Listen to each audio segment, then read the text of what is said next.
Okay guys, we are going to a shrine. So patungo kami doon sa train station.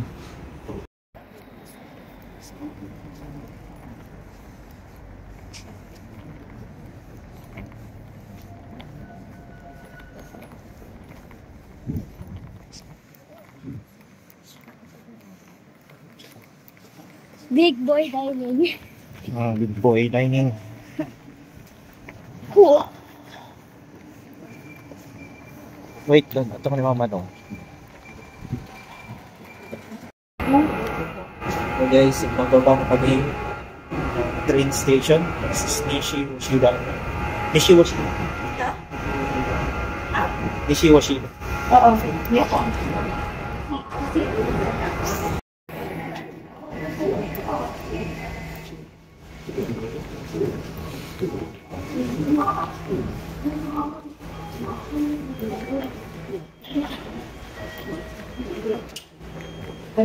Kutuchi.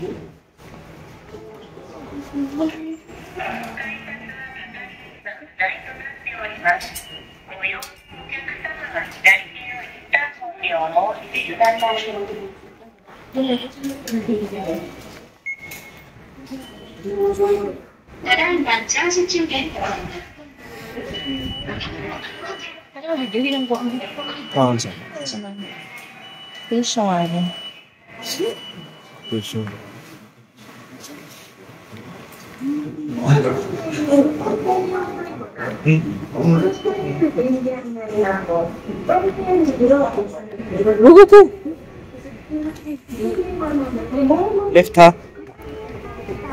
Yeah.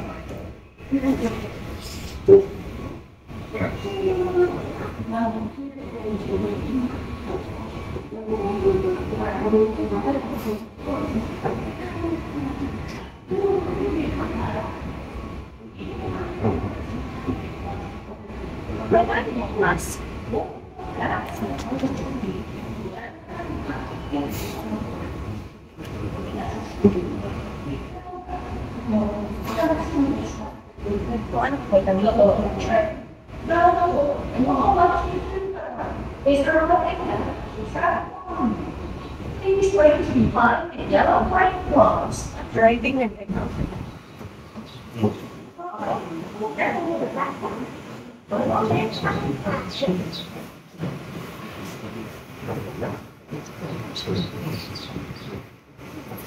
Sa platform.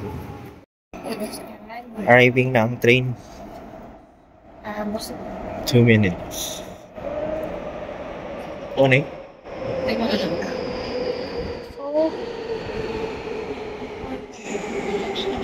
Diba?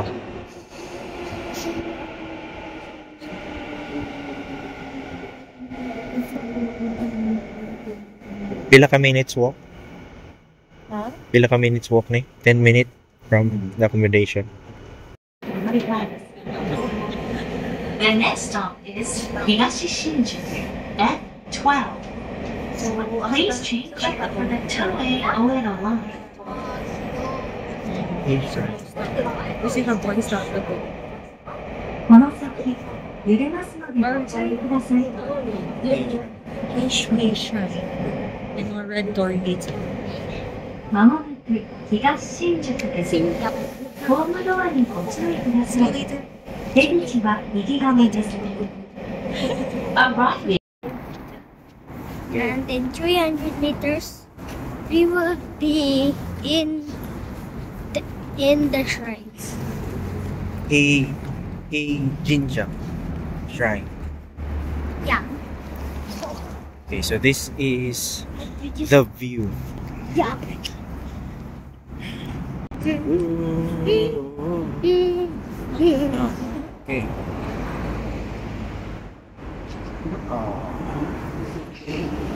Yeah. Ah. Up here. Yeah. Huh? We're close. We're gonna keep walking. Yeah, we're gonna keep walking. We're gonna keep walking until we arrive in the shrine. For how many minutes? I would think Around 10 minutes. Oh, 6. 6 minutes. Because Oh, what is it? Oh, diba? where is right? What is this? This right? Oh, here it is. It's me. We just arrived. Yeah, That's our destination. it's just too near. 3 minutes. Yeah. Yeah.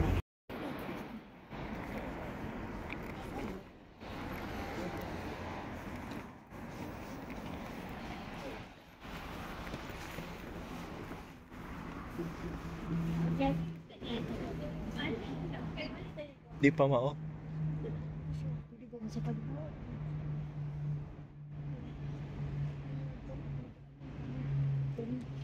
Saka siguro.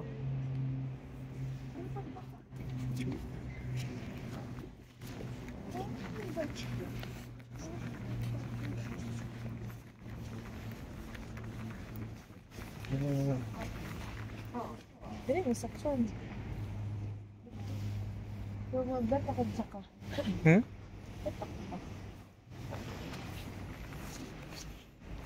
Mailhan na og mula pa dito niya mo pabalik. Dapat ko siya front on Palagi saka lagi. or ani ka mo agi. Yeah. Ano man to? Sige ko. So ano?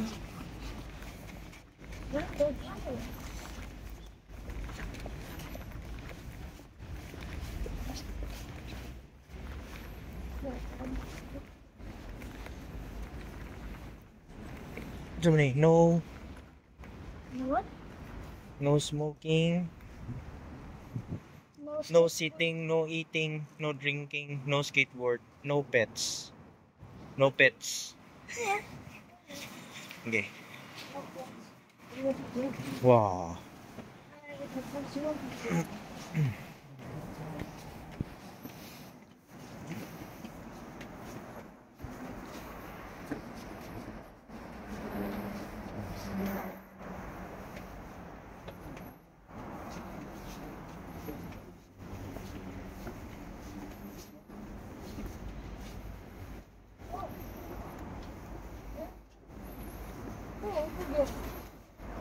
Okay. So this is what we're trying to go. And Yeah, this is it. This is it. Ang Hei Shrine o Hei Jinja guys ay isang tanyag na Shinto shrine sa Tokyo, Japan. So kilala ito sa makasaysayang halaga at gandahan ng arkitektura nito. Tinatag noong 1478 sa panahon ng Muromachi. Isa ito sa pinakamatandang shrine sa Tokyo. Unang itinayo ito upang protektahan ang Edo Castle na ngayon ay ang Imperial Palace. At ang buong lungsod ng Edo na ngayon ay tinatawag na Tokyo.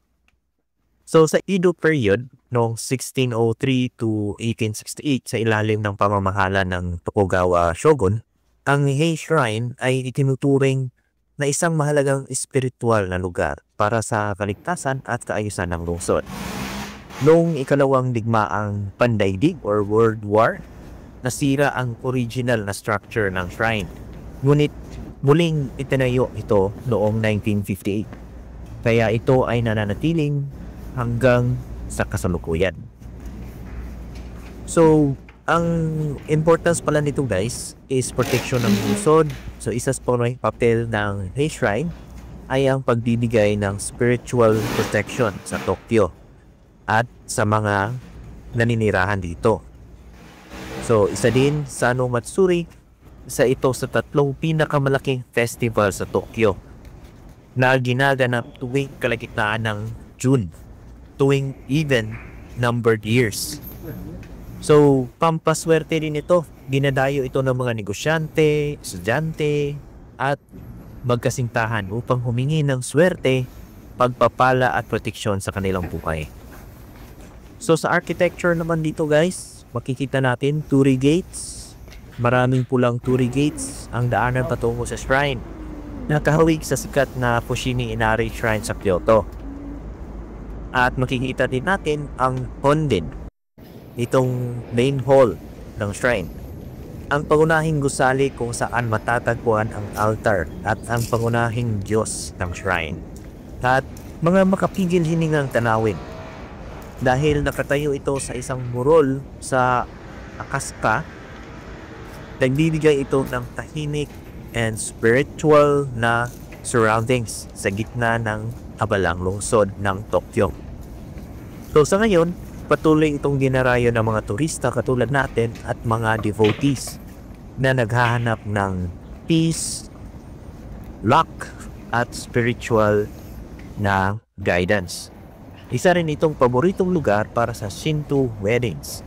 Kaya madalas makakita ng bagong kasal na nagdiriwang ng kanilang special day dito. So kung nais niyong bumisita sa Tokyo, magandang isama din ang Hei Shrine sa inyong itinerary, guys.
Select tayo. Select tayo.